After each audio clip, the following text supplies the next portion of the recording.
Oi, pessoal, tudo bem? Começa agora mais um Futuro Talks, o programa em que eu trago as pessoas que pensam, trabalham e fazem a saúde do nosso país. Meu nome é Natália Cuminali, eu sou jornalista especializada em saúde e fundadora do Futuro da Saúde.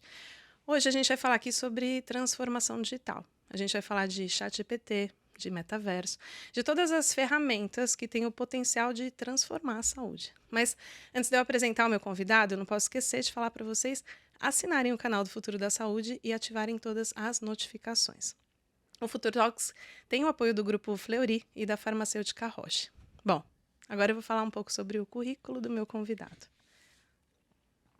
Ele é graduado em Ciência da Computação, possui MBA em Administração de Negócios pela Duke University, foi presidente do conselho da ABMed e é membro fundador do Instituto Coalizão Saúde. Atualmente é presidente da Johnson & Johnson MedTech Brasil. Então eu queria dar muito boas-vindas ao Fabrício Campolina. Fabrício, seja muito bem-vindo. Estou muito feliz que você está aqui. Não, obrigado, Natália. Eu que estou feliz, né? Acho que honrado de estar participando, né, desse podcast. Estava ansioso e espero que eu possa trazer perspectivas interessantes aí para sua audiência.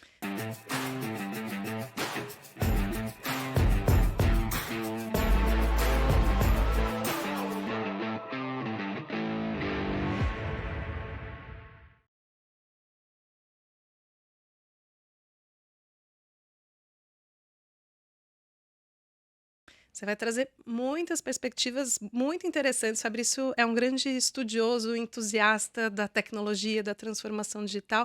E a ideia é justamente a gente fazer uma imersão um pouco nesse contexto, saindo da superfície, né? Porque o que a gente tem, eu acho que vale aqui a gente começar com um tema mais quente, que é o ChatGPT.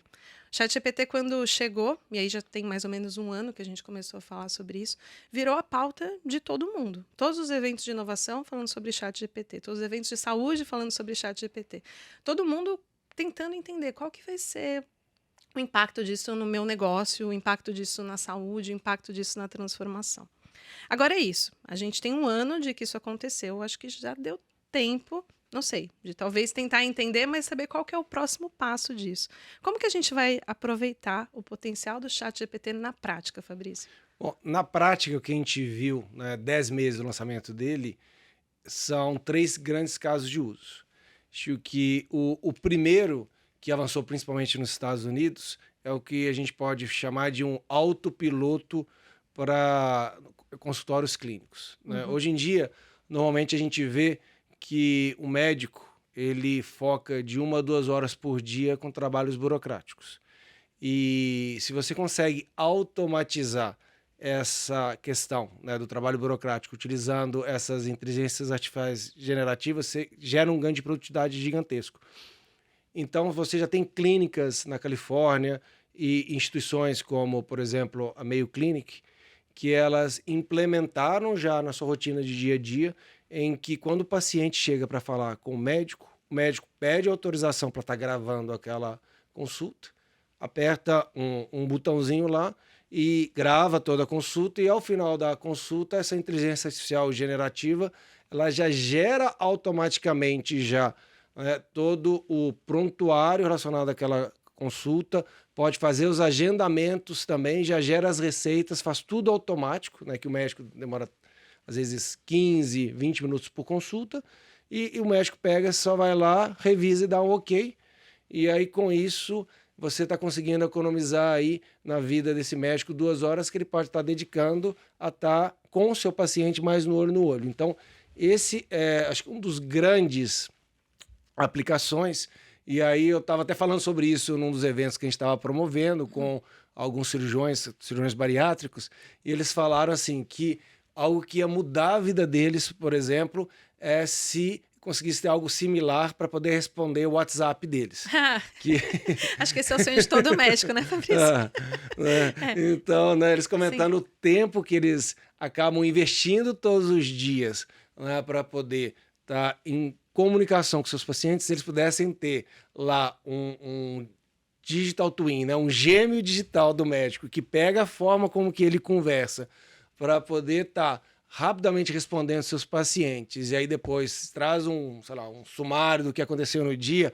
Eles falaram que isso seria transformador na vida deles. Isso ainda não tem, mas eu não tenho dúvida que em algum lugar algum empreendedor já está pensando nesse caso de uso. Excelente. Então, você trouxe o primeiro aqui, caso de uso, que é esse autopiloto. Isso. Eu quero saber já os próximos dois, que eu já estou impressionada. O outro, eu acho que vai ser extremamente importante, que é um nivelamento relativo de conhecimento. O que acontece? Hoje em dia é muito difícil você estar acompanhando tudo o que está acontecendo em qualquer área, e na medicina não é diferente. E, obviamente, você tem, né, aquele especialista que conhece tudo sobre a sua área, mas, às vezes, algumas outras áreas ele não tem tempo de estar se mantendo atualizado. Ao mesmo tempo, a gente vê, né, dezenas de milhares de estudantes de medicina se graduando, chegando ao mercado, né, todos os anos. E como que você consegue fazer para que toda essa nova geração que chegue consiga rapidamente estar naquele nível das gerações passadas? Então, inteligência artificial generativa vai estar podendo apoiar muito na construção desse conhecimento, sempre em colaboração. Acho que isso é um ponto fundamental. Não vai substituir ninguém, muito menos médicos, cirurgiões, mas ele vai estar trabalhando em colaboração para fazer com que eles sejam médicos melhores, cirurgiões melhores. E dentro desse caso, então, ele vai estar ajudando a rapidamente nivelar esse conhecimento em áreas que talvez ele não teve a oportunidade de se especializar ainda e acelerar toda essa aprendizagem. Então, esse é um outro caso de uso que a gente vê que tem um potencial enorme e que em alguns locais já estão também avançando. Antes de você ir para o terceiro, eu queria te fazer uma pergunta sobre esse.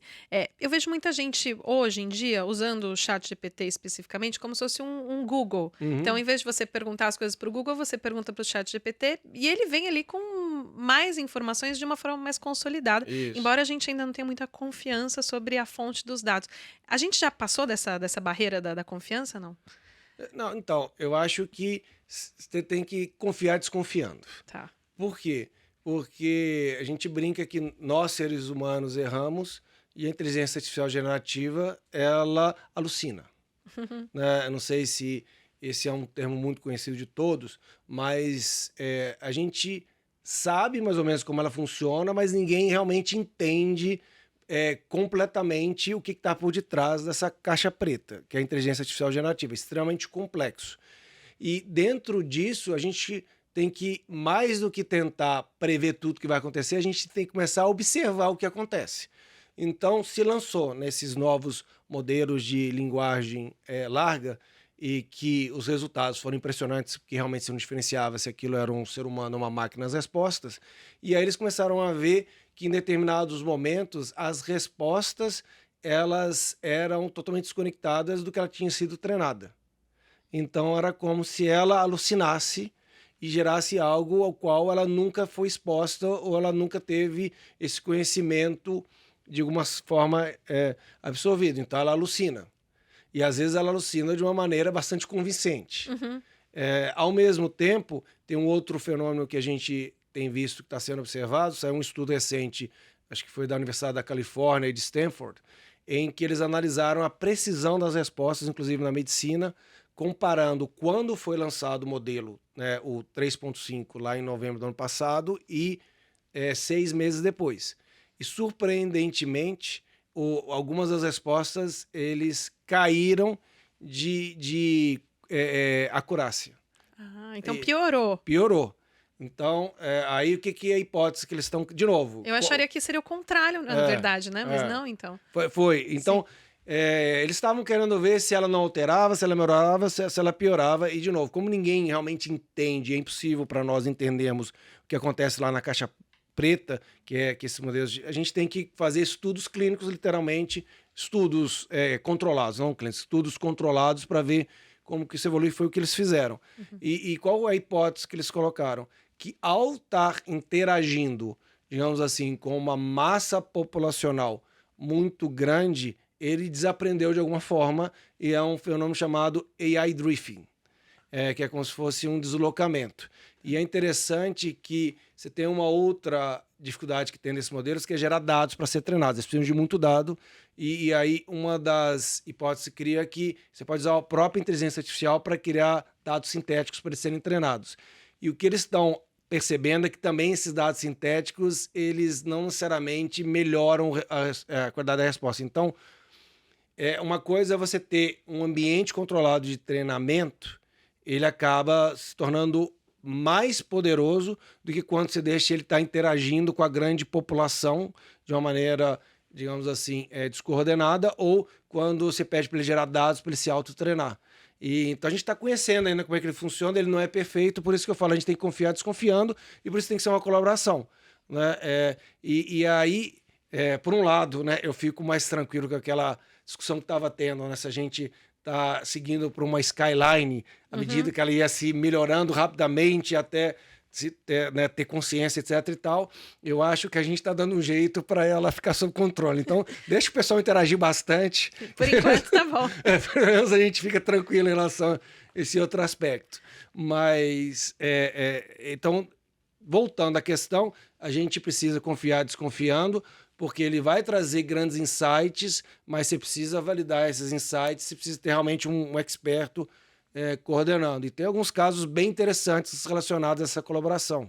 Tá, acho que antes da gente entrar nisso, só porque eu já estou com várias perguntas para te fazer, mas acho que para a gente não perder o fio de qual que é o terceiro uso. Porque a gente tem aqui, você trouxe, né? O primeiro, o autopiloto, o segundo, esse nivelamento de conhecimento, e o terceiro potencial uso, qual seria? O terceiro é o que eu sou mais empolgado, que a gente tem feito casos na prática aqui no Brasil. Tá.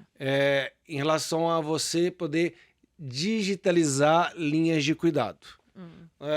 Quando a gente fala de saúde baseada em valor, que eu sou também um grande entusiasta, né, que a gente já vem falando bastante disso há pelo menos 5 anos, ela avançou bastante em certas dimensões, em outras ela não conseguiu evoluir tanto. Então, o que eu vejo muito? Quando a gente fala de acordos baseados em desfechos, principalmente nesse momento que a gente está vivendo do sistema de saúde brasileiro, ele evolui muito pouco. E claro que tem alguns casos de sucesso, mas a expectativa é que a gente estaria muito mais avançada. Por outro lado, a saúde baseada em valor que realmente deu certo, na minha visão, são linhas de cuidado. Tá. Que é como você consegue coordenar o cuidado dos pacientes dentro da jornada dele em episódios específicos. Depois eu posso entrar em detalhe disso. E aí, nessas linhas de cuidado, tradicionalmente, você precisa ter enfermeiras navegadoras, que vão estar ligando para os pacientes, para poder checar como é que ele está e poder orientar ele se ele deve voltar para o hospital, o que ele deve fazer, e que funciona muito bem, que é maravilhoso, mas às vezes não é escalável, porque, obviamente, você precisa de muita gente e dependendo, né, do quanto de financiamento que está disposto dentro daquele sistema, você acaba limitando a um público muito reduzido. Quando você coloca esse elemento do digital nessa linha de cuidado, você consegue escalar esse cuidado. Como que você escala esse cuidado? Por exemplo, você consegue ter, né, uma inteligência artificial generativa cumprindo esse papel da enfermeira navegadora, né, gerando conversas que engajam, não é aquele chatbot chato que vai te mandar falando você está bem, sim, 1, B 2, não. 3, eu detesto. Isso a gente vê, né, a vontade que tem é já bloquear já o... Não quero conversar com você, robô. É aquela conversa que, se ele não se identificar, né, que até há umas discussões que tem, que deveria ser, pela regulação, obrigatório ele falar, eu sou uma inteligência artificial. Se ele não se identificar, ele não vai saber que está falando com uma inteligência artificial. Então, aquilo gera muita conexão e intimidade. E aí vem um outro pulo do gato, que é o seguinte, não é pegar e você ter um aplicativo que ele tem que entrar, é você usar essa inteligência artificial generativa para estar falando em aplicativos que ele já tem aquele costume de usar. Então, por exemplo, se eu estou acostumado a usar o WhatsApp, eu não vou pegar e vou fazer o paciente abrir um outro aplicativo e acostumar. Eu vou conversar com ele em inteligência artificial generativa naquele WhatsApp. Tá. Se eu uso Message do Instagram, eu vou conversar com ele através do Message do Instagram. E aí, como é que funciona isso? Você tem, então, né, uma inteligência artificial generativa que vai conversar com você. Você nem sabe que está falando com o robô, você vai achar que está falando com uma pessoa lá do outro lado. Só que aí você consegue criar inúmeras, eu não falo infinitas, mas um número absurdo de instâncias daquele robô de inteligência artificial com praticamente o mesmo custo. Então, o custo de falar com 1 milhão de pacientes todos os dias, né, todo dia, 8 horas da manhã, ele começa a conversa, oi, como você está, como você dormiu, o custo de 1 para 1 milhão é praticamente, não falar que é o mesmo, mas o incremental é muito baixo, diferente, por exemplo, você ter uma enfermeira navegadora ou 1 milhão de enfermeiras navegadoras. E aí, como você consegue construir essa conexão? Você coloca esse robô de inteligência artificial generativa para fazer a primeira linha de frente, e toda vez que ele identifica algum caso que precisa de atenção, aí ele pega e leva para aquele segundo nível, que é mais especialidade, que é a enfermeira navegadora. Então, em vez daquela... Se você tem, por exemplo, um pool de 50 enfermeiras navegadoras que permitiriam, talvez, você falar com 1.000 pacientes, se você usa esse forma de trabalho, talvez você consiga escalar para 100.000, porque aquelas 50 só vão falar quando realmente tiver um momento que precisa ir mais a fundo dentro daquilo. E a gente, por exemplo, construiu um caso desse. Era isso que eu ia perguntar, se já está sendo usado na prática. Não é só teoria, isso já está acontecendo. Isso. Dentro da Johnson & Johnson Medtech vocês já têm, então me conta. Porque, né, e aí eu acho que talvez só explicando um pouquinho, né, qual que é o nosso papel nisso. Claro. Então, quando nós éramos Johnson & Johnson Medical Devices, uma empresa tradicional, a gente inovava muito, mas a gente inovava no produto. Então a gente lançava, né, tinha o stent convencional, a gente lançava o primeiro stent farmacológico, que foi o Cypher, que até foi onde eu comecei minha carreira na Johnson. A gente lança o primeiro endogrampeador elétrico do mercado. Então, essa inovação ela continua, mas isso é medical device. Quando que a gente transforma em medtech? É quando essa inovação ela vai além da inovação no produto, que continua, mas já não é suficiente, e você começa a inovar também no processo em torno do uso desse produto. Tá. Dando um exemplo claro, cirurgia oncológica coloretal.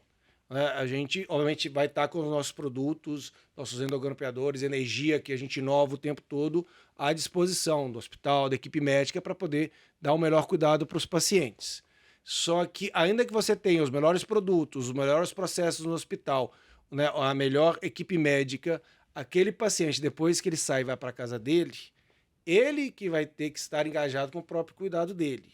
Ele que vai ter que fazer melhores escolhas se o que ele está sentindo, ele precisa ir para o hospital, para a emergência, ou não, ele tem que ficar lá quietinho de repouso. E aí é que a gente entra como uma verdadeira medtech no seguinte sentido. A gente, com o Hospital AC Camargo, esse caso é público, por isso que eu trago ele aqui. Pode contar uns spoilers também. A gente construiu uma linha de cuidado, né, da cirurgia oncológica coloretal, que vai alguns meses depois que o paciente tem a alta da cirurgia. E aí, dentro dessa linha de cuidado, a gente orquestra junto com uma startup que tem uma tecnologia de inteligência artificial generativa, em que o paciente, quando ele vai para a casa dele, ele começa a ter uma comunicação via WhatsApp com um robozinho desse de inteligência artificial que vai acompanhando ele, todo dia pergunta como você dormiu, dormi bem, estava sentindo que eu estava afogando essa noite. E aí, dependendo da resposta dele, ele pega e encaminha para uma enfermeira navegadora, ou senão ele fala, tá tudo ótimo, conta comigo. E isso foi há mais de ano já tem acho que uns 110 pacientes que passaram por essa experiência. E quais foram os resultados dessa linha de cuidado até o momento? Primeiro, os pacientes eles falam que eles se sentem cuidados no hospital, mas querem ir para casa, pelo conforto de estar em casa com a família. Mas quando iam para casa, ficaram inseguros porque não sabiam se eles saberiam tomar as melhores decisões. Então, eles falam que agora eles sentem cuidados dentro da casa deles. É como se o hospital estivesse levando, literalmente, aquele cuidado do hospital para dentro da casa dele, dentro dessa visão de hospital sem paredes, e realmente você conseguir ter algo mais amplo. Então, primeiro, eles sentem cuidado, e isso ajudou a aumentar o NPS deles, que estava em 83, que eles divulgam, com essa linha de cuidado. Então, satisfação aumentou, que é uma das dimensões de valor em saúde. O outro, desfechos clínicos. Conseguiu evitar 7 fístulas, que são eventos de grande porte. Como é que conseguiu evitar?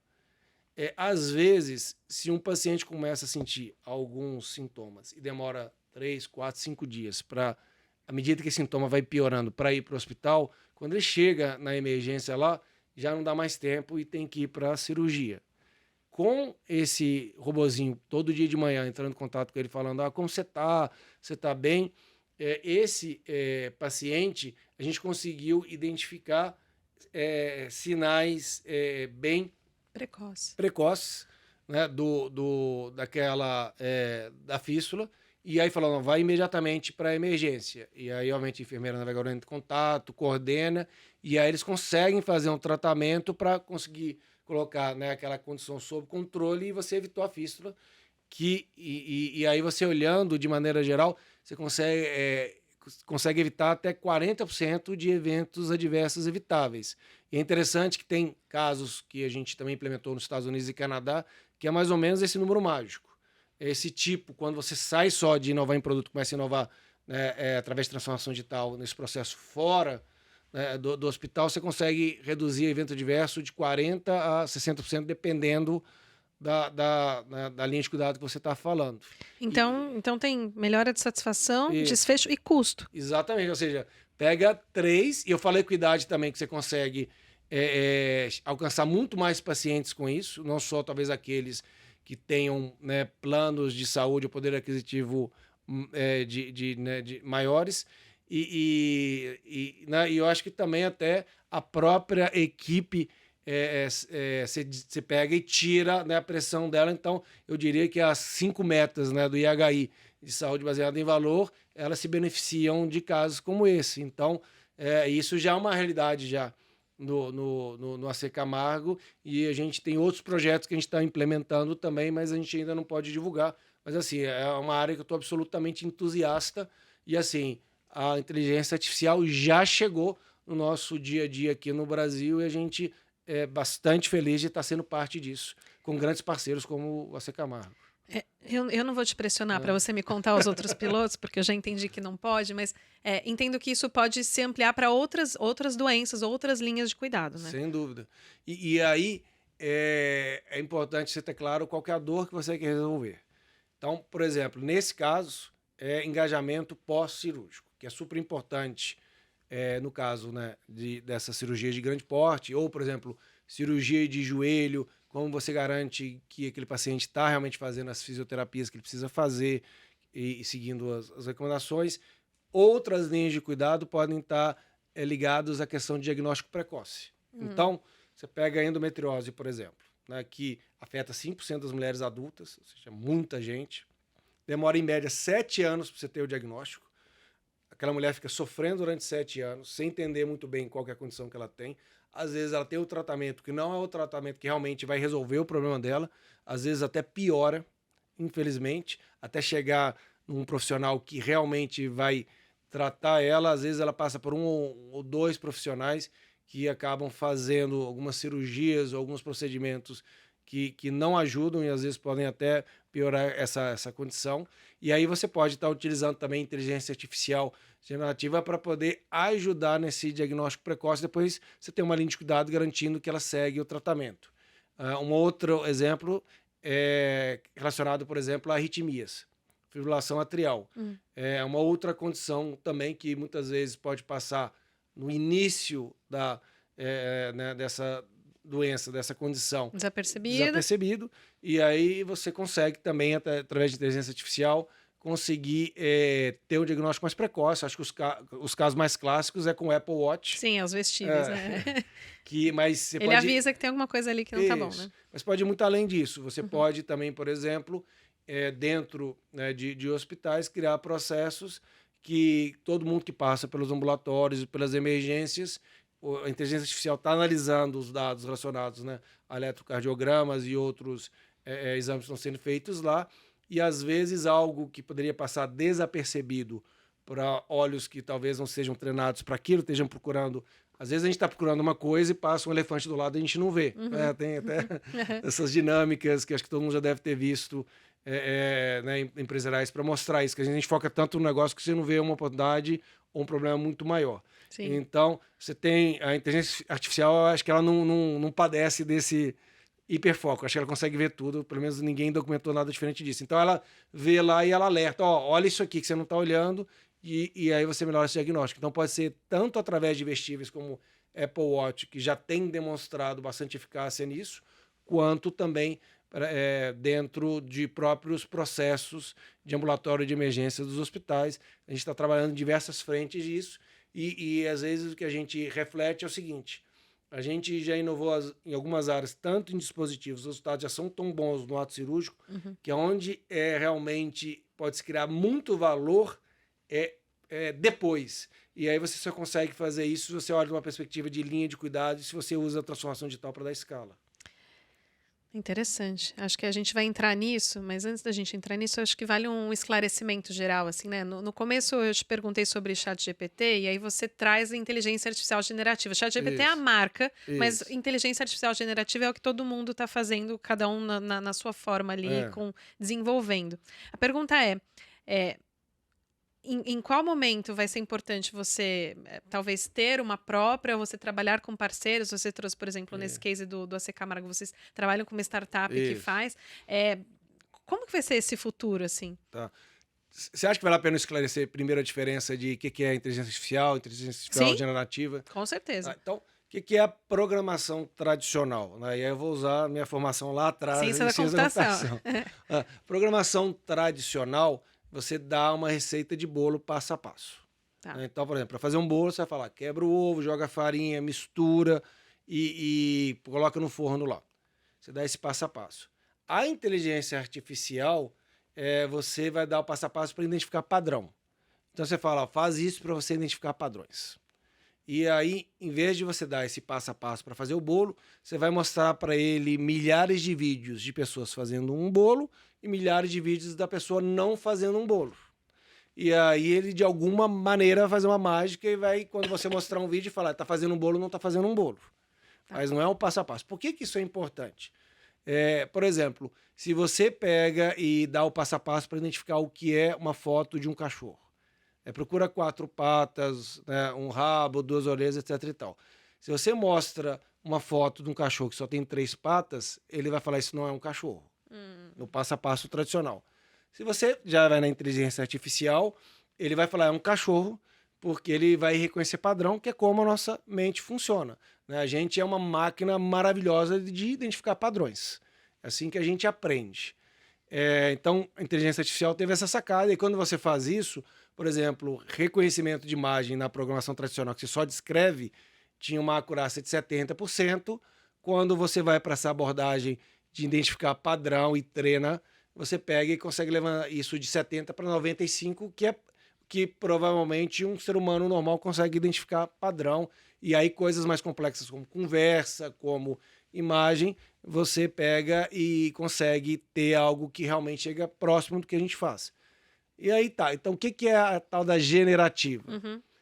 O que eu gosto de falar é o seguinte, quando você tem esses modelos para poder identificar padrão, esses modelos eles trabalham com variáveis. E aí eles, de alguma maneira, preenchem essas variáveis para poder ver o que bate com o padrão, o que não bate. As variáveis, eu gosto de fazer uma analogia como se fossem a sinapse do nosso cérebro. E, obviamente, quanto mais sinapses ou mais variáveis, você deveria ter um resultado melhor. O que acontece é que esses modelos de inteligência artificial, eles saem de uma ordem de grandeza de variáveis, vamos dizer, centenas de milhares, e começam a ir para centenas de bilhões, trilhões. E aí, quando eles chegam nesse número de variáveis, é quase o número de sinapses que a gente tem. Por isso que começa a ficar parecido. É parecido com o que a gente fala, fica isso. natural, né? O que eles chamam de linguagem natural, é isso. É natural por quê? Porque é como se começa a aproximar a capacidade de identificar padrão com o que o nosso cérebro faz, e aí você tem aquela qualidade muito grande que é colocada. Então, a inteligência artificial generativa são modelos muito grandes que têm um número de variáveis que já estão chegando na casa de trilhões e que você já chega próximo, por exemplo, do número de sinapses que a gente tem no cérebro, por isso que essa qualidade é tão maior. E aí, nesse número de variáveis, eles já conseguem, por exemplo, sozinho descobrir, naquele exemplo que eu dei, você não precisa pegar e rotular, falar assim, ó, esses milhares de vídeos que eu estou colocando aqui, eles são fazendo bolo e esses milhares eles não estão fazendo bolo. Quando o número de variáveis era menor, eles precisavam fazer isso. Já nesses centenas de bilhões, você não precisa fazer, você joga lá, aí você explica, sei lá, uma amostra pequenininha para ele o que é ou não é, e depois você joga milhões e ele já pega e já consegue autorrotular, que torna tudo muito mais simples. E aí, acho que vem os grandes desafios que tem em relação a isso. O primeiro é o custo disso. Então, não dá para eu criar uma inteligência artificial generativa, assim, não é uma coisa simples pelo que você está trazendo. Né? Você tem as grandes empresas, mas qualquer pessoa consegue fazer isso? Então, aí vamos construindo em cima disso. Então, primeiro, quais são os desafios que você tem? O primeiro desafio é que você precisa ter um poder computacional absurdo Tá. para poder ter essas centenas de bilhões de variáveis rodando. Né? Não é qualquer empresa que consegue ter acesso a esse poder computacional. Vão ser poucas. Aí o segundo, você precisa ter acesso a um número absurdo de dados para treinar. Porque se você tiver o poder computacional, mas não tiver os dados, você não consegue fazer com que, digamos, você Deixar pode... ela inteligente. porque é igual a gente, né? A gente nasce sem conhecimento nenhum, só reconhecendo padrão.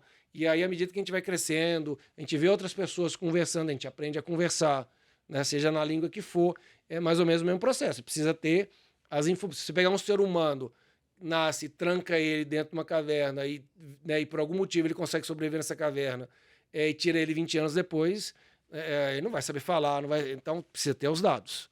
E aí essa massa de dados também é algo complexo. Então, em termos práticos, provavelmente que a gente vai ver 5, 6 grandes empresas que vão ter essa capacidade e talvez grandes corporações que vão investir em desenvolver isso. Mas como que isso vai ser democratizado? Essas grandes empresas elas podem terceirizar esses modelos. Então, imagina, por exemplo, o OpenAI, você não vai estar entrando... Imagine que eu vou tentar fazer uma outra analogia. Vamos imaginar que cada inteligência artificial generativa dessa é como se fosse um ser digital que vai crescendo. Eu, como empresa, ir lá no chat GPT jogar os meus dados é uma péssima ideia, como a Samsung viu. Provavelmente vocês devem ter visto que funcionários da Samsung jogaram dados confidenciais dentro do chat GPT e depois isso se tornou público de uma certa maneira. Então, essa instância é algo que é público, que não deve ser usado por corporações. Agora, você pode muito bem tentar fazer algum tipo de acordo com, por exemplo, o OpenAI, para que eles criem uma instância, um ser digital, seja o que você quer falar, que seja fechado, que só vai trabalhar com dados da sua empresa, que você consiga controlar aquilo e você começa a gerar.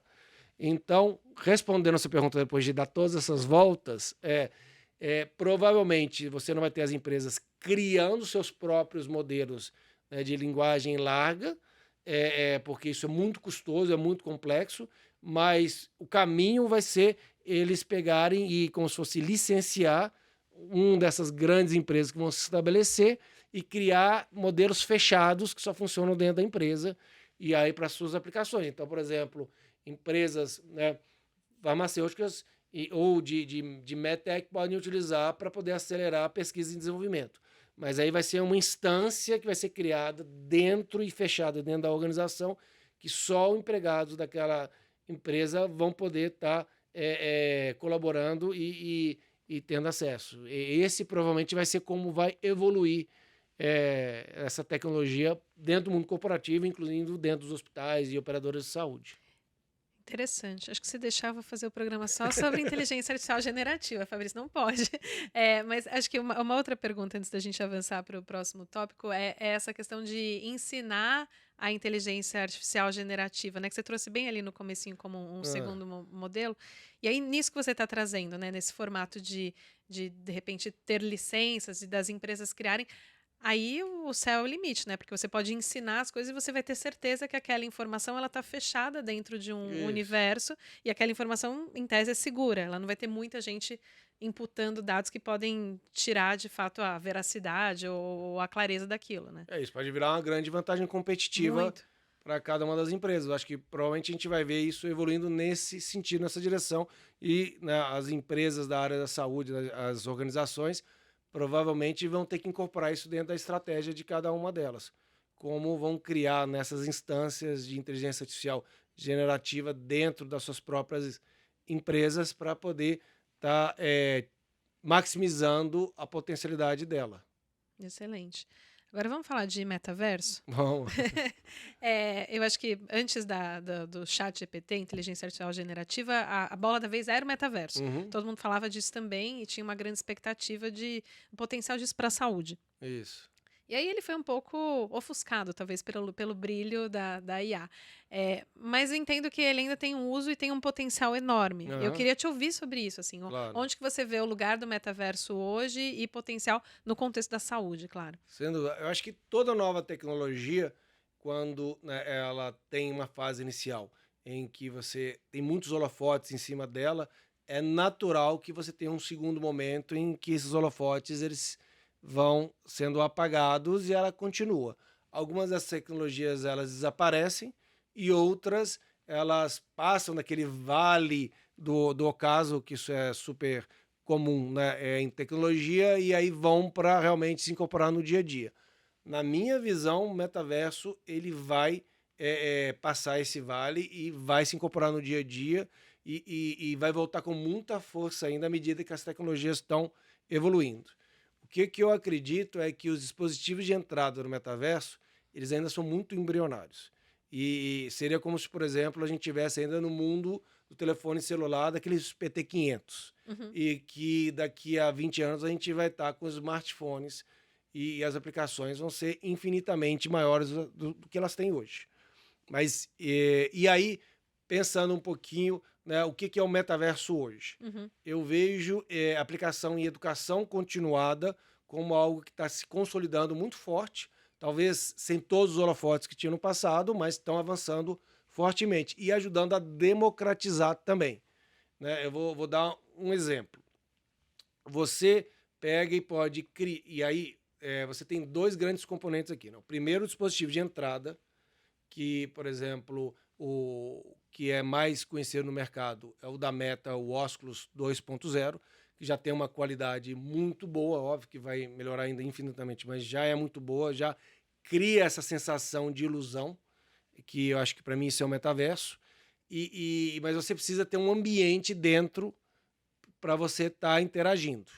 Se você tem um ambiente que ele não replica a realidade, às vezes você pode ser uma brincadeira, mas não vai ser algo realmente de aprendizado. Então, assumindo que o Oculus 2.0 já é bom o suficiente para criar ilusão, e você consegue ter empresas que criam ambientes que são fidedignos, por exemplo, de uma cirurgia de joelho ou de quadril, Uhum. que já tem. Inclusive, a gente tem esses ambientes. Você pode ter, né, um residente da área de ortopedia que vai entrar dentro desse metaverso usando esse dispositivo de realidade virtual e vai poder estar fazendo passo a passo daquela cirurgia quantas vezes ele quiser. Se quiser fazer 1000 vezes, ele vai fazer. Uhum. E não vai ter custo tirando o tempo dele, porque esse ambiente já está criado. Se ele fosse usado uma vez ou 1 milhão de vezes, o custo é o mesmo. O custo pesado é para criar esse ambiente inicialmente. E aí é importante destacar isso, porque às vezes no hype, quando estava no hype, todo mundo queria entrar. Uhum. A gente, por exemplo, ouviu relatos de que foram criados modelos no metaverso de anatomia de coração que não tinha nada a ver com o coração real. Eita, aí não, Então, né? então imagina alguém aprender anatomia de coração num modelo desse que ele vai estar aprendendo tudo errado. Tudo errado, imagina. É, mas voltando, que você tem esse ambiente que é fidedigno e você tem isso, já tem alguns estudos que foram feitos lá na Europa mostrando, por exemplo, você pega um coorte de 20 estudantes e põe eles para fazer esse treinamento no metaverso. Eles vão lá fazendo passo a passo e se ele acredita que aquilo é real, se tem essa ilusão, e para mim, metaverso não tem um consenso que é a definição, mas para mim, metaverso é você criar a ilusão na sua cabeça que aquilo é real. Então, criou a ilusão na sua cabeça que aquilo é real. Aí, o residente está lá e vai fazendo 50 vezes aquilo. A cabeça dele está memorizando aquele passo a passo. Aí ele dorme, né, no sono, fixa aquele conhecimento, e no dia seguinte ele vai lá, ele já consegue fazer aquilo quase que sem pensar. Aí você tem um outro residente que vai através da parte tradicional, que é observando, né, fazendo às vezes uma outra atividade. E aí você pega esses dois e colocam eles para fazer uma primeira cirurgia acompanhada por um preceptor. Nesse estudo mostrou, dos 20 que fizeram usando o metaverso, os 20 conseguiram completar sozinho a primeira cirurgia. No outro, 70% abandonou no meio e pediu para o preceptor assumir a cirurgia. Uau. Porque ele não estava com confiança ou não lembrava qual era o próximo passo. Então era mais ou menos o seguinte, é você aprender a andar de bicicleta sem precisar ficar caindo. Você vai cair, mas vai cair no ambiente virtual, vai levar o susto, mas não vai machucar. Excelente. É, Não, e então, educação certa já está funcionando. já, Já então, esse é um presente, né? isso, a gente já, e obviamente, né, tem esses estudos, e aí vem a questão, não pode ser brincadeira, não é diversão. Uhum, Tem que ser algo que de fato vai gerar valor naquela jornada educacional. uhum. E aí, para você poder demonstrar isso, você precisa fazer, de novo, estudos. Né? Não é simplesmente o que você acha, você tem que demonstrar. Então, a gente já tem alguns estudos caminhando com parcerias de instituições super renomadas e provavelmente quando a gente tiver esses resultados, a gente vai poder demonstrar que aquilo vai gerar valor para esse processo educacional, como foi demonstrado na Europa, e eu não tenho dúvida que a gente vai demonstrar aqui. E aí vem a questão da equidade. Porque como que você consegue ajudar a dar treinamento para um número gigantesco de estudantes? Então, da maneira tradicional, por exemplo, uma empresa como a nossa, a gente pode estar, talvez, contribuindo para a formação de 10%, né, dos residentes de ortopedia pelo nosso país. Uhum. Se eu pego e viro essa chave de transformação e começo a incorporar agora uma visão de realidade virtual, talvez eu consiga alcançar 40 com o mesmo nível de investimento. Por quê? Porque o ambiente eu já tenho. Então, o custo que eu teria seria como eu consigo viabilizar ter esses óculos de acesso nos programas de residência. E como, por exemplo, lá no HC aqui da USP, a gente tem uma parceria com o laboratório de 5G deles e temos dispositivos de óculos né, de realidade virtual, né, avançada com esses ambientes de metaverso que os residentes de ortopedia podem estar acessando lá. Então, assim, eu não tenho dúvida que é só uma questão de tempo em que os programas de residência cirúrgica vão começar a incorporar a parte de metaverso como uma parte importante do aprendizado e que esses residentes eles vão chegar muito mais preparados para a sua primeira cirurgia, porque eles vão poder, como pilotos de avião, estar simulando aquilo inúmeras vezes. O limite vai ser o tempo do residente e a capacidade dele se dedicar àquilo, não vai ser outras limitações que tem. Então, esse, para mim, é algo que é o que É está além mais do consolidado. hype, né? Isso já é prática e além do hype. E tem outros também, mas esse para mim é o principal. Eu posso falar dos outros se você quiser. Agora, eu quero, mas acho que eu queria entender um pouco. No começo, quando se falava do metaverso, também se falava de vai ter um ambiente virtual para a gente encontrar com o médico numa consulta.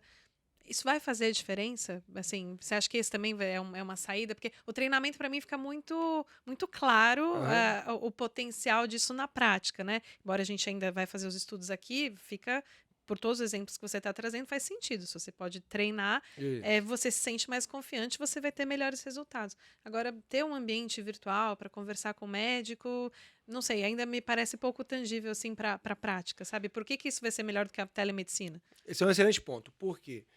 Eu fico brincando que antigamente, para você ser um executivo, você precisava entender do negócio e de finanças. Uhum. Hoje em dia, você precisa entender de negócio, finanças e tecnologia. Por quê? Alguém que só entende tecnologia, você vai perguntar qual que é o caso de uso, né, qual que é a aplicação de metaverso, a primeira coisa que ele vai falar é a teleconsulta. Uhum. Mas não entende nada do que é uma teleconsulta para poder estar propondo isso. Por quê? Imagina, vamos imaginar aqui o que a gente está falando. Né? Você tem uma consulta presencial, que obviamente tem um valor gigantesco, mas tem um custo de você estar se deslocando, Claro. mas ela tem que acontecer em certos momentos.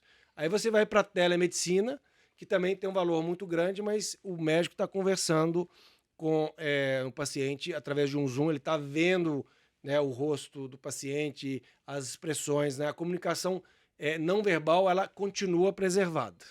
Não é a mesma coisa, mas e obviamente você tem o ganho de, por exemplo, alguém que é um paciente que está em outro estado, às vezes para um retorno aquilo é perfeito. Sim. Porque o custo de vir não compensa talvez o ganho de estar presencial. Agora vamos para o metaverso. O metaverso, vamos assumir que vai estar o meu avatar e o seu avatar. Uhum. Você vai ter a mesma, digamos assim, quebra, né, da parte de física, de você não precisa estar junto, mas você vai perder a comunicação não verbal. Então, que valor que você está criando? Né? Nenhum, né? Então, assim, tirando a brincadeira daquilo Uhum. lá, é 1000 vezes melhor aquele médico que está fazendo uma teleconsulta, que pelo menos a comunicação não verbal ele consegue ver no Zoom, do que, por exemplo, se ele ir para um avatar olhando para outro avatar. Ele vai perder sem ter ganhado nada em contrapartida. Então, nesse momento, não faz sentido nenhum você falar de uma teleconsulta no metaverso. É alguém que entende tecnologia, mas não entende realmente qualquer questão qualquer dor que está tentando ser resolvida. Mas isso é um outro aspecto interessante, que é o seguinte: a tecnologia ela não é estática, ela evolui. Eu não tenho dúvida que daqui a algum tempo isso vai mudar completamente. Então, uma teleconsulta no metaverso não é para hoje, mas eu aposto com você que vai ser para daqui a uns 10 anos. E quando que esse momento vai chegar? Esse momento vai chegar quando, por exemplo, você já tem estudos mostrando que você consegue digitalizar o odor, o olfato. Não sei se você já viu alguns desses estudos. Não, me conta. Se a gente parar para pensar, né, o que está acontecendo aqui agora? A nossa imagem está sendo digitalizada e está sendo enviada para todos os locais. Né? A parte sonora está sendo digitalizada também, mas na parte olfativa, não. A parte tátil também não. Ninguém sabe que a sala está gelada, que tem um ar-condicionado, a gente está sentindo cheiro, né? Isso. Tá. Está evoluindo para poder digitalizar todos esses outros aspectos. Então, tem alguns estudos, por exemplo, que estão digitalizando o olfato. Está super embrionário ainda. E quais são, por exemplo, na medicina, os cajus que eles estão imaginando? Tem, assim, em relação, por exemplo, que cachorros conseguem sentir o cheiro de doenças como câncer, isso já é super bem conhecido. Sim. Né, o nosso mundo ele é maravilhoso, que bilhões de pessoas, se achou uma senhora lá na Inglaterra que ela consegue sentir o cheiro de câncer também. Ou seja, teve alguma mutação dela que o olfato dela é tão desenvolvido que ela, assim como, né, alguns animais que têm um olfato super desenvolvido, ela consegue sentir o cheiro de câncer. Então, por que você não poderia ter médicos num metaverso que, além, né, vamos dizer que você vai ter exatamente em algum momento um avatar que vai ser perfeitamente seu rosto e meu rosto, mas que, além disso tudo, eu vou conseguir também sentir os odores que você o que eu tô emanando, e que no metaverso ele vai conseguir ampliar minha capacidade olfativa, e aí você vai fazer uma anamnese dentro desse metaverso daqui a 10 anos, além, obviamente, né, de todo o exame tradicional que tem, você também vai poder estar sentindo o odor, e talvez naquele odor você vai saber se a pessoa tem Alzheimer, se ela está com algum câncer. Mas assim, isso daqui a uns 10 anos, 15 anos, provavelmente vai ser algo transformacional. Mas hoje em dia, a tecnologia como ela está, ela é algo que destrói valor, não cria valor você tentar levar essa consulta para o metaverso. Eu já estou curiosa para daqui a 10 anos. Eu acho que a gente fica tentando prever o que vai acontecer no futuro e faz muito sentido a partir de todo o conhecimento, mas é isso, trazendo isso que você contou agora, com inteligência artificial generativa e tudo isso se conversando, realmente a gente só vai avançar, né? Eu tô aqui me colocando um pouco no lugar das pessoas que costumam acompanhar o nosso podcast, e tem muita gente que está dentro das empresas, e muitas empresas do setor da saúde mesmo. E a gente tem todo esse debate da maturidade digital, né? O quanto que a saúde ainda precisa avançar nesses aspectos da transformação digital para que isso entre de fato na prática e que gere valor, que é o que você trouxe. E ainda nesse contexto, quando a gente vê muito a tecnologia chegando, às vezes vem aquela sensação de eu preciso estar fazendo alguma coisa aqui. Só que preciso estar fazendo, não necessariamente você está fazendo e apostando na coisa certa. Então eu queria um pouco da tua percepção, assim, de para as empresas que ainda estão nesse processo, né, de transformação digital, de maturidade, o que precisa ser olhado para, de fato, essa transformação acontecer? Claro. Essa é uma área que eu sou apaixonado e que eu estudo bastante. E, primeiro, eu acho que todas as empresas, elas, até o final dessa década, elas vão precisar se digitalizar. Aquelas que se mantiverem como tradicionais, elas vão perder a relevância e provavelmente seu espaço dentro do mercado. E Fabrício, só desculpa te interromper, mas quando você fala vão ter que se digitalizar, é digitalizar o quê? O processo, ter tecnologia, é isso? Não, é se transformar em empresas digitais, que vai muito além disso. Tá. Então, o que é uma empresa tradicional? É uma empresa que está organizada, né, em hierarquias de departamentos, com reportes, que toca né, através de projetos, né, gestão de projetos, que tem os dados todos espalhados pela empresa, que não consegue gerar insights em cima desses dados, que os executivos eles não têm a destreza digital para, quando vão resolver um problema, pensar não só no negócio e na parte de retorno financeiro, mas como pode alavancar a tecnologia para poder fazer algo transformacional e por aí vai. Então, quando a gente para pensar nas empresas ativos digitais, como Google, como Amazon, e como elas operam, né, e o valor que elas criam, né, e o tanto que elas realmente é, geram de sucesso com esse valor que elas criam, aí você começa a pensar como que você pega uma empresa que nasceu talvez há 30 anos atrás e consegue evoluir essas formas de trabalho. Uhum. A Microsoft talvez seja um dos melhores exemplos disso. A Microsoft, se você fosse uns 15 anos atrás, era uma empresa que ninguém mais estava acreditando. Uhum. Todo mundo achando que as nativas digitais iriam engolir ela. E hoje em dia você vai olhar, né, a Microsoft talvez inverteu, está se transformando, né, talvez na grande protagonista de todas as revoluções. Isso tem muito a ver com o CEO que assumiu, né, a Microsoft no início da década passada, que ele de fato conseguiu levar a Microsoft, uma empresa tradicional, e está quase transformando numa nativa digital. Inclusive tem um artigo que foi publicado na Harvard Business Review que ele relata esse processo junto com um professor da Harvard Business School. E o que ele preconiza para esse processo? Primeiro, ele fala que você não deve separar a área de inovação da área de negócio.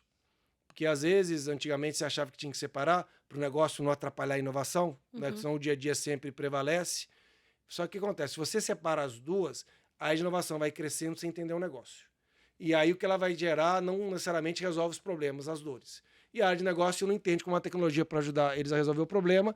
E aí você tem duas áreas que não estão verdadeiramente gerando valor para o paciente, para o cliente, e elas começam a ficar se antagonizando porque elas não entendem o que a outra está fazendo e todo mundo frustrado. Esse não é o caminho. O outro caminho também que não é ir muito rápido. A gente viu algumas empresas, inclusive da área da saúde, que de uma hora para outra falam, temos que nos tornar digitais. E aí dá um mandato de que agora a empresa inteira vai começar a trabalhar com formas ágeis de trabalho, né? Agile Ways of Work. Uhum. E aí vira aquilo muito rápido e gera o caos completo e depois voltam para trás. Então, qual que é a maneira que ele preconiza, que é o que a gente vem vivenciando e que eu acredito muito? Primeiro, você precisa fazer junto negócio e a área de tecnologia. Você começa com pequenos bolsões que vão entendendo como aquilo funciona e depois você vai ampliando isso dentro da empresa numa velocidade adequada, que normalmente a gente está falando de um processo todo desse, demora 7 anos para ele Não é se de uma hora para concluir. outra. Se você tentar ir muito rápido, você vai gerar caos. Tá. Obviamente, se você nunca for, você vai estar cada vez mais dando um passo para irrelevância. E todo mundo aqui já sabe que o mundo, muitas vezes, ele muda menos do que a gente pensa em um ano e muito mais do que a gente espera em 10 anos. Então, isso não é algo que vai tornar a sua empresa obsoleta em um ano, de forma alguma, mas em 10 vai, se você não fizer essas mudanças. E aí, dentro desse contexto, então, você, por um lado, precisa criar esses bolsões e ir ampliando até que a empresa inteira esteja verdadeiramente digital, uma nativa digital. Esse artigo, depois vocês pesquisarem aí, vale muito a pena ler. Harvard Business Review. Isso, é um artigo do CEO. Eu posso te mandar depois a referência. Eu vou colocar na descrição. Boa. E aí, acho que esse é o caminho que todos têm que fazer. Em paralelo, é importante também você criar o que a gente chama de backbone operacional. O que esse backbone operacional vai fazer?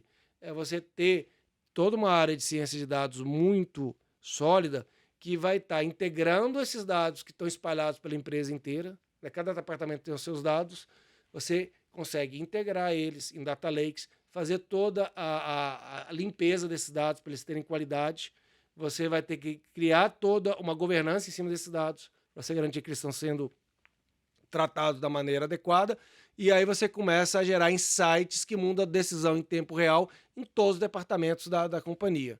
Mas esse é um outro processo que precisa ser construído também.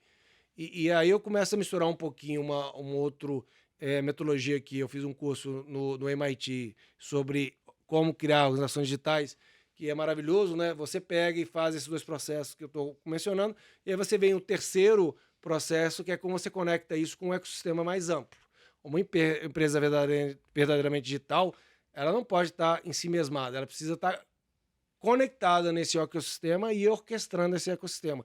Então, tem todos esses componentes que é uma jornada, normalmente uma jornada de 5 a 10 anos, que você precisa ir na direção correta e na velocidade adequada. Né, e a gente precisa ir nessa caminhada. As empresas que não foram as instituições, em algum momento vão ficar obsoletas.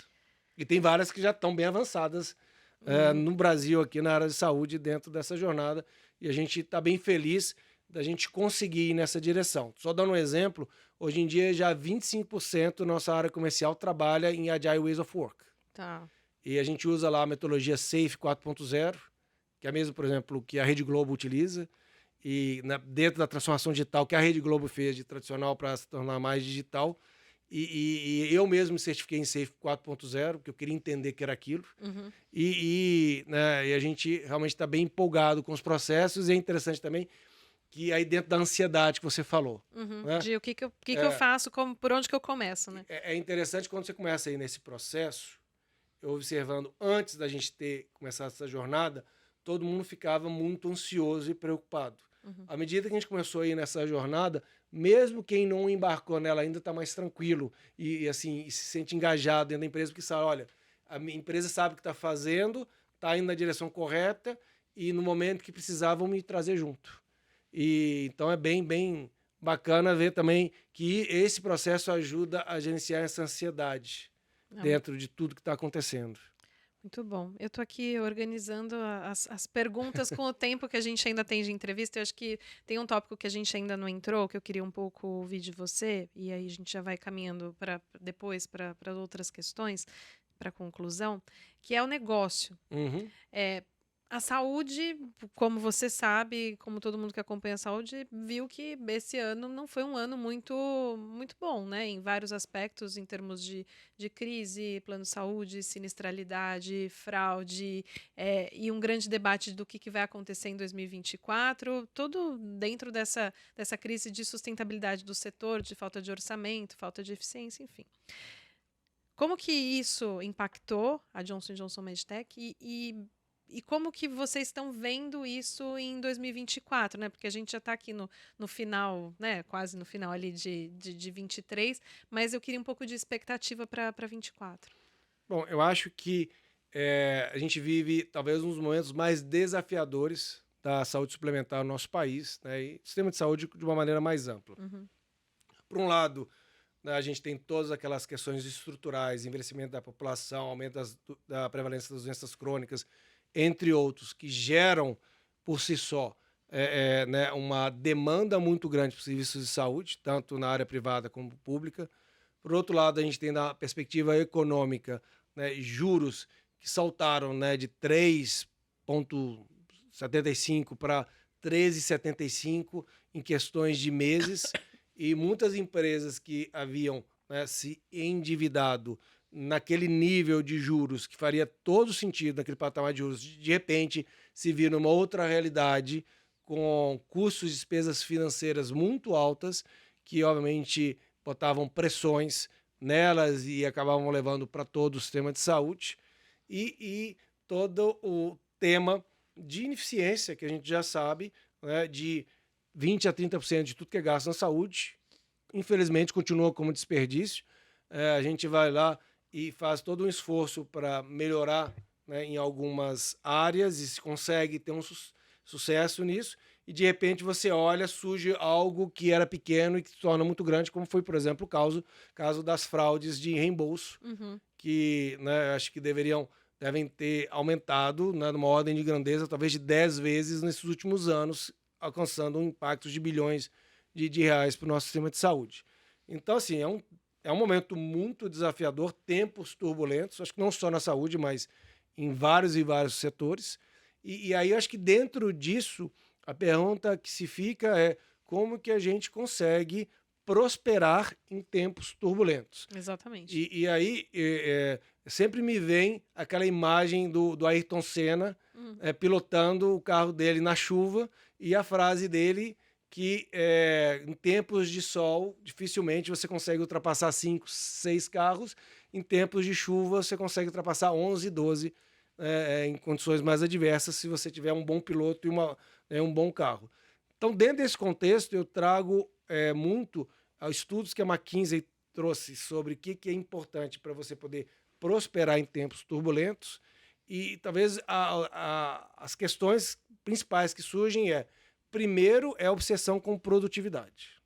Não com corte de gastos por cortar gastos, mas em buscar produtividades. Como você consegue o maior retorno possível de qualquer investimento que você faça. Seja investimento em negócio, seja investimento, por exemplo, em formação, seja um investimento em ações sociais. E aqui eu não estou falando, por exemplo, investimento em ação social que vai voltar em dinheiro para eu. Estou falando, se eu vou fazer uma ação social, como que eu consigo, em vez de impactar 10, impactar 1.000 pessoas positivamente com aquele mesmo recurso?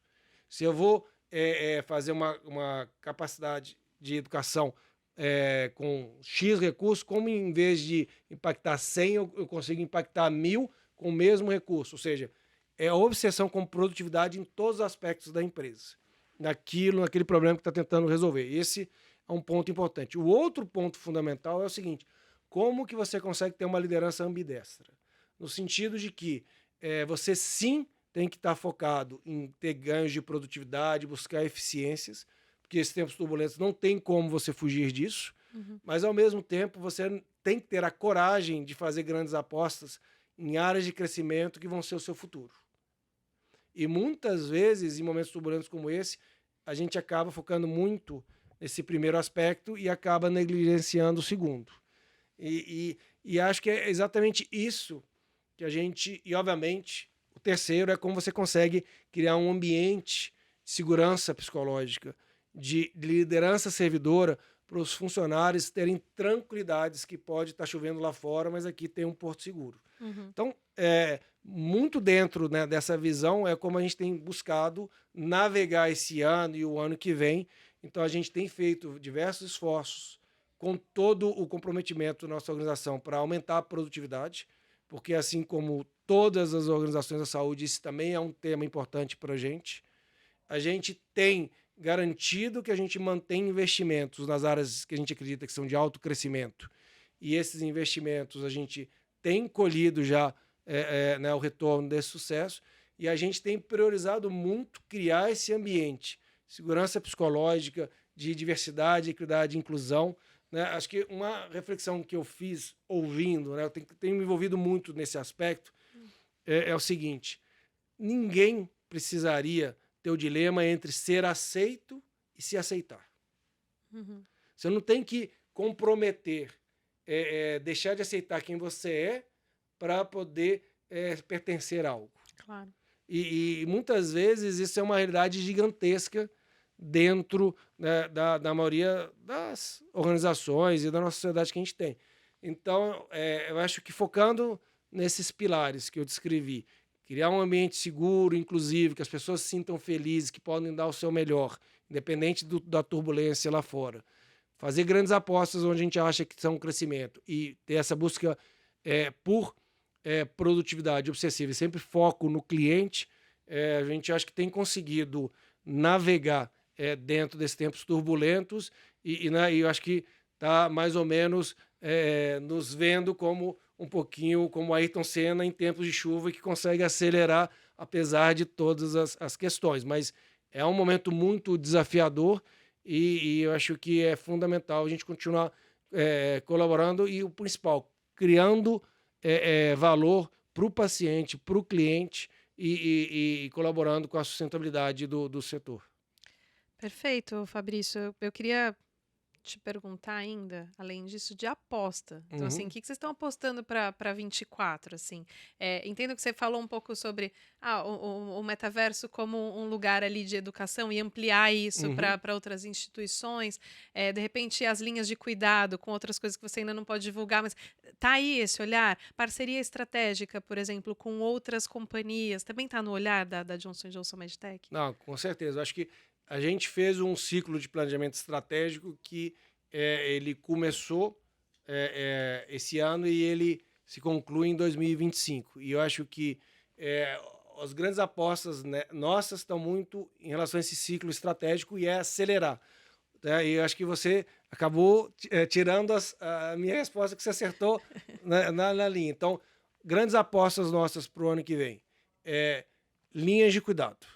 Né, a gente acredita que realmente é uma área que está cada vez mais mostrando que vai gerar muito valor e que a gente tem criado essa expertise e em colaboração com, obviamente, as equipes líderes médicas, com os hospitais. A gente, assim, linha de cuidado, se Uhum. não tiver né, a total engajamento, sponsorship e liderança da alta gestão da instituição, das equipes médicas, e eu acho que a parceria nossa colaborando nisso, e muitas vezes também com startups, para a gente poder levar a transformação digital, ela não acontece. Então, essa é uma das grandes apostas nas especialidades chaves para a gente, que a gente, algumas quer ajudar a desenvolver o mercado, para melhorar diagnóstico precoce, e outras a gente quer melhorar desfecho clínico. Então, essa é uma das grandes apostas que a gente tem. A outra grande aposta que a gente tem é alavancar a transformação digital para aumentar de maneira desproporcional a questão de produtividade. Hum. Uma delas é exatamente a educação continuada. Então, como que a gente consegue usar a transformação digital para aumentar o alcance da nossa educação continuada de uma maneira desproporcional, que seria impossível sem a tecnologia. Há outras linhas também que a gente vem focado, por exemplo, na parte de gestão de força de vendas, como que a gente alavanca a parte comercial para poder ir nessa direção, a parte de marketing, como a gente consegue tornar mais madura a parte de omnichannel dentro do nosso marketing para a gente poder ser mais produtivo nos investimentos que a gente faz em marketing ou qualquer ação que a gente tenha diretamente com. Então, produtividade em todas as áreas, alavancando a transformação digital, por exemplo, na parte de logística, como que a gente consegue integrar o nosso sistema de ERP com o sistema de ERP dos nossos clientes para a gente conseguir evoluir, às vezes, de alguns pedidos que até hoje chegam por e-mail para ser digitados em uma célula de Customer Service, para que isso seja totalmente automatizado e a gente consiga aumentar o nível de serviço e reduzir o nível de estoque, liberando o fluxo de caixa tão necessário para todos os clientes. Então, todas essas áreas aumenta Produtividade. produtividade com transformação digital em todas as áreas da empresa. É a segunda grande aposta que a gente tem. E a terceira é diversidade, equidade e inclusão. Uhum. A gente tem vários projetos que a gente tem feito dentro dessa área, desde o que a gente pode fazer para colaborar com nossas comunidades, até como, por exemplo, que a gente consegue acelerar para fazer com que o nosso escritório ele reflita as sociedades que a gente está inserido. Então, por exemplo, se a gente olhar o que é a população do Brasil e você entrar dentro do escritório da Johnson, você vai se ver a população do Brasil no escritório da Johnson e que essas pessoas estejam lá como elas mesmas, que elas estejam felizes, que elas não tenham esse dilema entre se aceitar e se aceito, que elas possam dar o seu melhor e que elas estejam se divertindo e sendo felizes, independente, né, de todos os desafios que surjam. Então, nossa ideia para o próximo ano é exatamente acelerar nessas três, que a gente vê que tem nos ajudado, né, a chegar nos nossos objetivos, apesar de todas as turbulências, que também a gente sente, como todo mundo no mercado, mas eu acho que é uma forma da gente conseguir prosperar em tempos turbulentos. Fabrício, última pergunta. Acho que eu sempre faço essa pergunta para todos os meus convidados, e aí eu vou te dar um direcionamento que eu acho que é interessante. Quais pautas você acha que a gente, no futuro da saúde, tem que prestar atenção agora, em 2024? E aí eu queria esse norte da tecnologia, porque a gente Tá. começou muito falando de metaverso, inteligência artificial. Então, quais são as pautas que você acha que a gente tem que ficar de olho? Eu vou falar uma pauta Tá só, que bom. as outras eu já Já falou, citei, tá bom? que aí é até uma paixão pessoal que eu tenho, que é longevidade com saúde. Uhum. E aí eu vou abrir algumas dimensões desse tema, né? Acho que uma primeira dimensão que a gente fala expectativa de vida, né? Todo mundo sabe qual que é a expectativa de vida do Brasil, então, mas ninguém fala de expectativa de vida saudável, que é onde a gente deveria estar falando. E é interessante que você vai ver dados da Europa, que não tem dados do Brasil nem dos Estados Unidos, só vi da Europa, em média, os 10 últimos anos da vida das pessoas, eles não têm qualidade de vida. A pessoa fica sofrendo com alguma dor crônica, ou, por exemplo, ela perde a visão e aquela pessoa gostava muito de ler e não consegue mais ler, ou tem alguma outra situação que impacta a qualidade de vida dela. E quando a gente vai, né, para pessoas em situação de vulnerabilidade, às vezes isso é 30 anos da vida dela.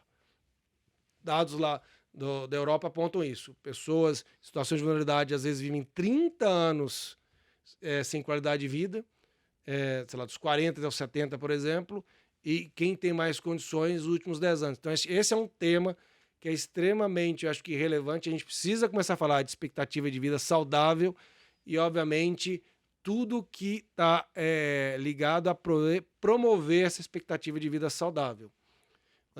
Por exemplo, sono. Até uma autorreflexão que eu fiz antes da pandemia, eu morria de orgulho de falar que eu dormia 4, 5 horas por noite, porque dormir era uma perda de tempo. Uhum. Né? Era uma ignorância que eu dou risada hoje em dia, mas e assim, eu estava acostumado com aquilo, eu nem sentia falta muito do sono, pelo menos eu achava que não sentia falta.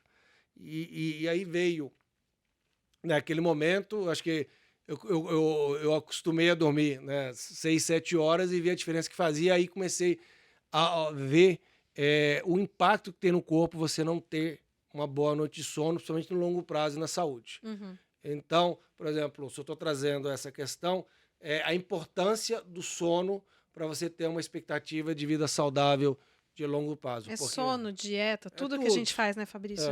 Mas é excelente, acho que essa é a pauta do momento, né? Isso. E uma outra dimensão que eu acho que eu queria trazer também foi até a capa que teve da The Economist nesse último fim de semana.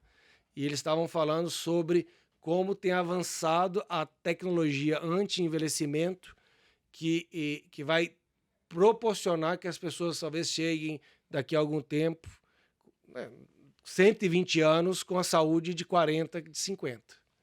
Essa eu quero ver. Acho que todo mundo quer, né? E aí, até uma analogia interessante que eu faço, que é a seguinte. Malthus, que era o economista, que há 150 anos atrás tinha previsto o colapso global porque ia ter uma demanda por comida muito maior do que a capacidade de oferta, graças a Deus ele estava errado, e quem fez ele estar errado foi a tecnologia, que aumentou de uma maneira absurda a produtividade nos campos. Então, hoje em dia, quando a gente faz projeções do que vai ser, né, a demanda de serviços de saúde daqui a 10 anos, o Brasil às vezes chega a 27% do PIB, e obviamente o colapso total, né, a falta de sustentabilidade, assim, meu desejo, mais desejo do que aposta aqui. O meu desejo é que a tecnologia, de alguma forma, consiga trazer inovações que permitam que, de uma maneira com grande equidade, praticamente todos possam envelhecer com saúde, que a gente, às vezes, consiga chegar a 70, 80 anos através dessas tecnologias, com a saúde que a gente tem com 40, com 30 anos, e aí muda tudo, porque essas pressões do envelhecimento, com doenças crônicas e tudo, e aumento dos gastos, quem sabe vai retroceder. Então, talvez o que a gente vai ver daqui a uns 20 anos vai ser essa virada de que a forma como que as pessoas envelhecem vai ser com muito mais saúde através da transformação, e essa saúde vai fazer com que essas pressões da sustentabilidade sejam bem menores. Então, bom, eu torço por isso. Nossa, acho que todos nós, né? É, Fabrício, eu queria te agradecer demais pela entrevista. Acho que a gente foi para todos os caminhos e com essa mensagem final, né, de que a tecnologia vai ser uma grande aliada para toda essa transformação. Obrigada mesmo. eu que agradeço. Eu estava ansioso por estar aqui com você, é uma Legal. honra e muito feliz de poder ter tido esse bate-papo. Muito bom. Sabe o que eu esqueci de falar para você, gente? O Fabrício, ele é colunista do Futuro da Saúde também. Então, se vocês quiserem acompanhar os artigos dele, são excelentes e sempre com essas provocações, né, Fabrício? Obrigada mesmo. Obrigado, Ivan. E vocês que acompanharam então a gente até agora, muito obrigada também. Não esqueçam de assinar o canal e a gente se vê na próxima. Até mais.